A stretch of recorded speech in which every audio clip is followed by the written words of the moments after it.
Welcome to RM biology. তোমরা প্রত্যেকেই জানো আজকে তোমাদের জেনপাস ইউজির প্রথম রাউন্ডের অ্যালটমেন্ট রেজাল্ট প্রকাশিত হওয়ার কথা। তো সেটা তোমরা কি করে চেক করবে সেটাই আজকের ভিডিওতে আমি দেখিয়ে দেবো। তো দেখো, তোমাদের সব থেকে প্রথম চলে আসতে হবে ডাব্লিউবিজেইর অফিসিয়াল ওয়েবসাইটে। তো সেখান থেকে তোমরা এই পার্টিকুলার সেকশানে এসে এক্সামিনেশন সেকশানে ক্লিক করবে। সেখান থেকে জেনপাস ইউজিতে ক্লিক করবে। এটা হচ্ছে তোমাদের জেনপাস ইউজির মেন সারফেস।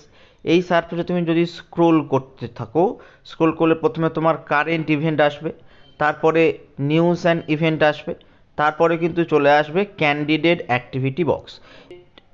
এই যে ক্যান্ডিডেট অ্যাক্টিভিটি বক্স, এই ক্যান্ডিডেট অ্যাক্টিভিটি বক্সেই কিন্তু তোমার এখন যেটা লেখা আছে online registration and choice filling for JENPAS UG, এই জায়গায় চলে আসবে কিন্তু অ্যালটমেন্ট রেজাল্ট লেখা চলে আসবে। তো সেখানে ক্লিক করলে তোমাদের লগ ইন করতে হবে।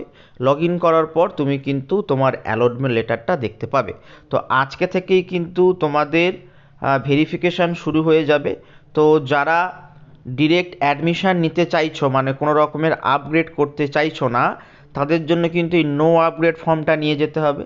আর যারা আপগ্রেড করতে চায় তাদের জন্য কিন্তু এই ইএস আপগ্রেড ফর্মটা নিয়ে যেতে হবে। ঠিক আছে? তো মোটামুটি অ্যালটমেন্ট রেজাল্ট এলে আমি তোমাদের আবার জানিয়ে দেবো। তাই অবশ্যই চ্যানেলটি সাবস্ক্রাইব করে রাখো, বেল বাটনটি বাজিয়ে রাখো এবং ভিডিওটি প্রচুর পরিমাণে শেয়ার করে দাও।